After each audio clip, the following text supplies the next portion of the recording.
3,899. That is the number of confirmed deaths in Venezuela as of this morning. Not from a hurricane, not from a flood, from two earthquakes that struck within 39 seconds of each other on the afternoon of June 24th. And that number, 3,899, is still climbing. Nearly 50,000 people remain unaccounted for. The USGS predicted the final toll could exceed 10,000. And in the coastal state of La Guaira, just north of the capital Caracas, 80% of all buildings collapsed. 80%. And here is the part that stopped me when I read it this week. On that same day, June 24th, the world recorded 4 major earthquakes across 3 separate continents within an 8-hour window. California, Venezuela, Japan, all shaking on the same Wednesday afternoon. So what is actually happening? Is the planet waking up? Are these connected? Should you be worried? I'm going to answer every one of those questions with actual science, actual data, and complete honesty about what we know and what we do not. Let's get into it. It is Thursday, July 9th, 2026. And today we are stepping away from the weather radar to cover one of the most significant natural disaster stories of 2026. A story that has been unfolding for 2 weeks now, and that the continental US has largely moved past without fully understanding what happened and what it means. Let me fix that. Let me walk you through the June 24th sequence in chronological order, because the timing is part of what made this day so extraordinary. At 11:10 a.m. Eastern Time, a magnitude 5. 6 earthquakes struck Northern California, near the small city of Ukiah. This quake occurred on the Macama Fault, a right lateral strike-slip fault, meaning the 2 pieces of Earth's crust on either side of it are moving horizontally past each other in the same direction that is typical of California's San Andreas system. This was not a major earthquake by global standards, but it was felt broadly across the North Bay region. There were some minor injuries, no major structural damage. In any other week, it would have been the earthquake story of the day. Then at 6:04 p.m. Eastern Time, everything changed. A magnitude 7. 2 earthquakes struck the northeast coast of Venezuela, and then 39 seconds later, before the seismic waves from the first earthquake had even finished radiating outward, a magnitude 7. 5 main shocks struck directly east of the foreshock. Both epicenters were in the Veros municipality in the state of Yaracuy, west of San Felipe. The combination is what seismologists call a doublet, a pair of similar magnitude earthquakes that are causally linked but seismologically distinct, originating from different fault surfaces. And then, minutes later, a magnitude 6. 9 earthquakes struck offshore of Kuji, Japan, on the northeastern coast of Honshu, one of the most seismically active stretches of coastline on Earth. Authorities in Japan issued tsunami warnings and monitoring alerts. No widespread destruction was immediately reported from the Japan event, but emergency agencies remained on high alert given the region's history. 4 major earthquakes. 3 countries, 8 hours. It was described by seismologists as an exceptional day of seismic activity. And the question that immediately started circulating, were these connected, is the one I want to answer properly, because the actual answer is more nuanced than what most of the coverage said. Here's the honest scientific answer, and I want to give it to you without hedging it into meaninglessness. The 2 Venezuelan earthquakes, the 7. 2 and the 7. 5 were almost certainly related to each other. This is what the doublet designation means. The first earthquake, the 7, 2 foreshock, released energy along one section of fault in the San Sebastian fault system. That sudden stress change on adjacent sections of fault almost certainly contributed to the triggering of the 7.5 main shock 39 seconds later. It is likely, as University of Melbourne earthquake scientist Mark Quigley explained in his analysis for The Conversation, that the first quake triggered the second one. That much is well supported. But the California and Japan earthquakes, that is a different question with a different answer. There is a concept in seismology called dynamic stress transfer. When the seismic waves from one large earthquake travel through the Earth, and as they pass through other vulnerable regions, can trigger ruptures there too. Large earthquakes can, in some documented cases, trigger other quakes at distant locations through this mechanism. But, and this is the critical point, the USGS geodesist William Barnard told the New York Times directly that the quakes in California and Japan were most likely coincidental. The Macama Fault in California and the Japan Trench Subduction Zone off Honshu are completely separate tectonic systems operating under their own independent stress accumulation processes. The seismic wave information from the USGS suggests the California and Venezuela events likely originated from different faults with different rupture styles. The offshore Japan earthquake stems from the subduction of the Pacific Plate beneath northern Japan along the Japan Trench, a completely different mechanism from the strike-slip faulting in Venezuela. So here is the clean answer. The 2 Venezuelan earthquakes were connected. The California and Japan events were almost certainly not connected to Venezuela or to each other. They happened on the same day, in the same 8-hour window, on entirely separate fault systems, and in the current state of seismological knowledge. That is most likely a coincidence. Does that make June 24th any less extraordinary? No, it was an exceptional day. But exceptional coincidences happen. The Earth has hundreds of active fault systems generating thousands of earthquakes daily. On any given day, there's a statistical probability that multiple significant events will cluster in time without any physical connection between them. June 24th appears to have been one of those days, amplified by the fact that Venezuela's doublet was so devastating that it elevated the significance of everything happening around it. Let me focus on Venezuela for a moment, because this is where the earthquake story intersects with a genuine ongoing humanitarian emergency that deserves much more sustained international attention than it has received.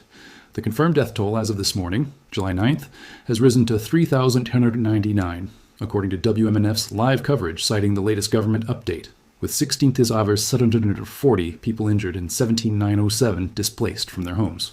The scale of those numbers is hard to absorb, but some of the specific details from on-the-ground reporting help make them real.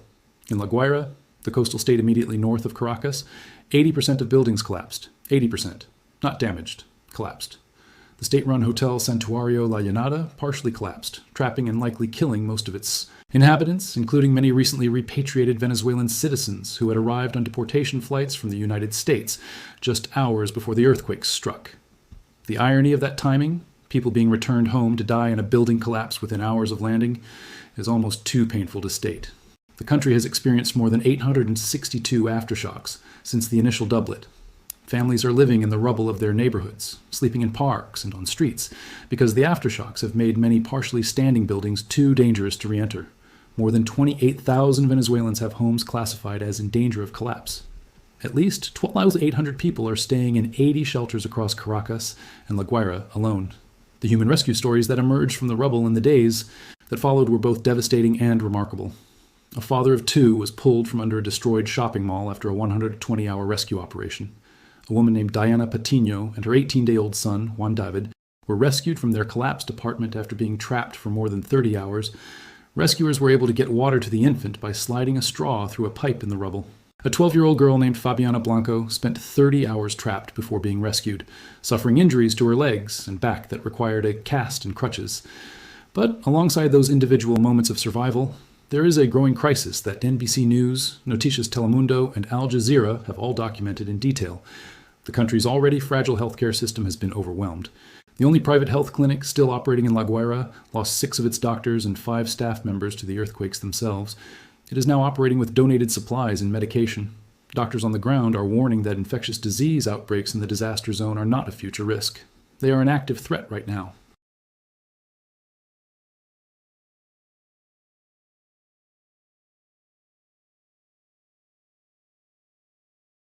From this week was this observation from the president of the Washington office on Latin America.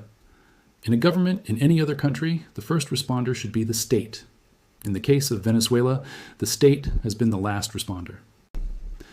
In places like Catia La Mar, north of Caracas, official rescue and recovery teams had still not arrived as of this week, with ordinary citizens organizing their own rubble removal and aid distribution operations. The USGS pager system's initial assessment after the 7.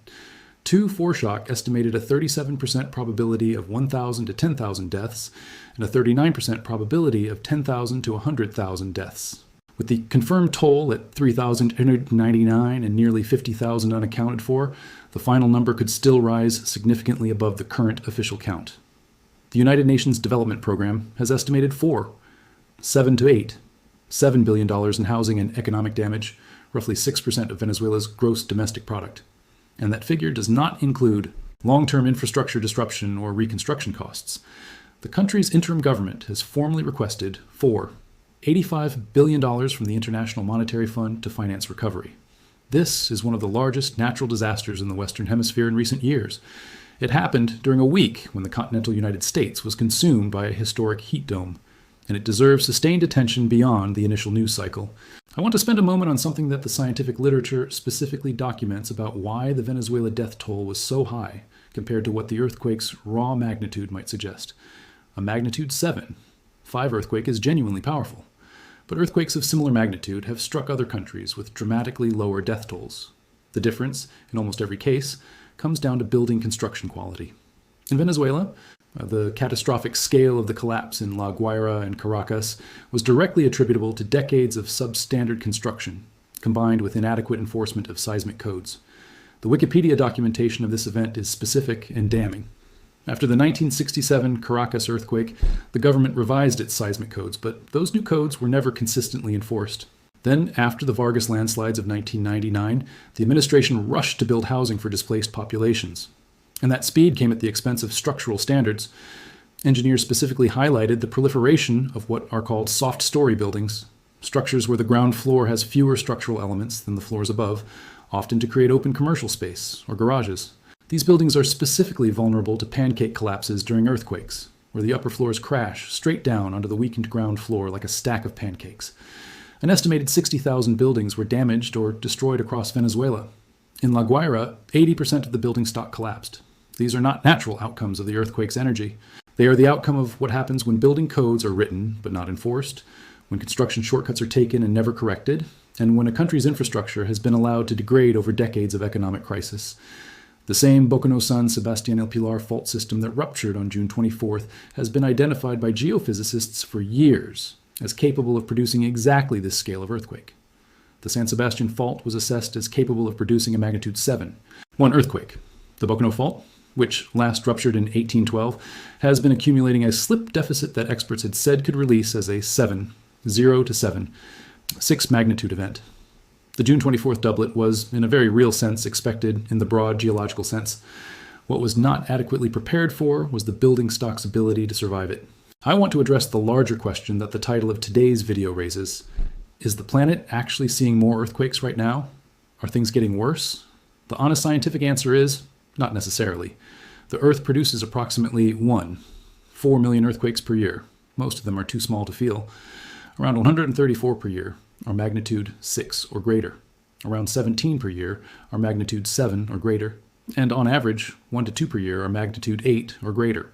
What changes year to year is not the underlying rate of seismic activity. The tectonic plates are moving at rates of millimeters to centimeters per year, continuously, regardless of what year it is. What changes is where the stress release occurs and whether those releases happen to coincide with populated areas and vulnerable building stock. The Global Seismic Monitoring Network, run by the USGS and the various national seismological institutes around the world, has become dramatically more sensitive over the past 3 decades. We detect more earthquakes today than we did in 1990, not because there are more earthquakes, but because our instruments are better. This can create a perceptual illusion that seismicity is increasing when it may simply be that our detection threshold has improved. What does appear to influence the timing of some earthquake? Sequences, though this remains an active area of scientific debate, is that large earthquakes can trigger other earthquakes in adjacent regions through the static and dynamic stress changes they cause. The Venezuela doublet itself is an example. The 7, 2 likely triggered the 7, 5 within 39 seconds. Whether that triggering effect extends meaningfully to distant, unrelated fault systems like California and Japan is something the scientific community continues to study. The earthquake track data for the Caribbean region this year has been elevated. 28 quakes documented in a single week with a M6. 0 near Antigua and Barbuda in May, and ongoing aftershock sequences from the Venezuela doublet. But the Caribbean plate boundary is one of the most seismically active zones in the Western Hemisphere. Elevated activity following a magnitude 7. 5 doublet on a complex fault system is expected seismologically. It is not evidence of something anomalous happening to the planet as a whole. The short answer to, is the planet waking up? No. The longer answer is that the Earth's crust is always active, that major earthquakes release stress that can trigger secondary events on nearby faults, and that when a devastating earthquake strikes a region with vulnerable building stock, the human consequences are catastrophic in a way that has nothing to do with the underlying rate of global seismic activity. I want to close with something practical, because the Venezuela earthquake is not just a story about a distant country. It is a story about building construction, earthquake preparedness, and early warning systems, all of which are directly relevant to the tens of millions of Americans living in seismically active regions. California, Oregon, Washington, Alaska, Hawaii, Utah, Nevada, the Pacific Northwest and west coast of the United States sit on some of the same ring of fire plate boundaries that produce earthquakes. In Japan and the Pacific Basin. The Cascadia subduction zone, the fault running off the coast of Oregon and Washington, is capable of producing a magnitude 9, 0 earthquake. The last major Cascadia rupture was in 1700. The stress has been accumulating for 326 years. The lesson of Venezuela is not that the Earth is suddenly more dangerous. It is that when a large earthquake strikes a region with substandard or aging building stock, the human consequences are measured in thousands of deaths and tens of thousands of displaced survivors. And the lesson for Americans in seismic zones is that the building your office is in, the apartment building you live in, the overpass you drive under every morning, these are not guaranteed to survive a major earthquake if they were built before modern seismic codes or if those codes were not rigorously enforced. The USGS Shake Alert Early Warning System, now active in California, Oregon, and Washington, provides seconds to tens of seconds of warning before shaking arrives at your location. For a magnitude 7 or larger earthquake, that warning time is enough to drop, cover, and hold on, to pull off a highway, to move away from windows, to stop an elevator at the next floor. Know whether Shake Alert is active for your area and make sure your phone is configured to receive the wireless emergency alerts that deliver it. And know the drop, cover, and hold on protocol. Not vaguely, specifically. Drop to your hands and knees so the earthquake cannot knock you off your feet. Take cover under a sturdy desk or table or against an interior wall away from windows. Hold on until the shaking stops. Do not run outside during shaking. Most earthquake injuries happen from falling debris encountered when people try to flee. If you are outdoors, move away from buildings, utilities, and trees and stay in the open until shaking stops. The Venezuela earthquake killed 3,199 confirmed people, and that toll is still rising. Many of those deaths were the result of building failures that better construction could have prevented. The preparedness actions available to people in seismic zones in the United States are not theoretical. They are the specific behaviors that save lives when the ground moves. On June 24, 2026, 4 major earthquakes struck 3 separate regions within 8 hours. A magnitude 5, 6 on the Macama Fault in Northern California. A magnitude 7, 2 and 7. 5 doublet within 39 seconds of each other on the San Sebastian Fault system in Venezuela. And a magnitude 6, 9 off the Honshu coast of Japan on the Japan Trench subduction zone. The 2 Venezuelan earthquakes were causally linked. The foreshock almost certainly triggered the main shock.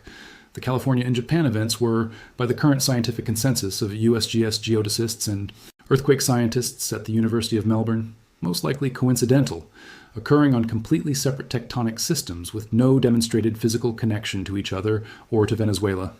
The Venezuela disaster has now killed 3,999 confirmed people as of this morning, injured more than 16,700, displaced nearly 18,000 from their homes, left nearly 50,000 unaccounted for, destroyed an estimated 60,000 buildings, including 80% of the building stock in La Guaira, triggered more than 862 aftershocks, and created a humanitarian crisis that has overwhelmed a healthcare system already operating under severe resource constraints. The government has requested $85 billion from the IMF to fund reconstruction. The final death toll may ultimately be considerably higher than the current official count. Is the planet suddenly more dangerous, seismically? No. Is June 24th a reminder that major earthquakes strike vulnerable regions and kill people at scales determined more by building quality than by earthquake magnitude? Absolutely. Know your seismic risk, know the drop, cover, and hold on protocol, and keep Venezuela in your awareness. This disaster is not over. The recovery has barely begun.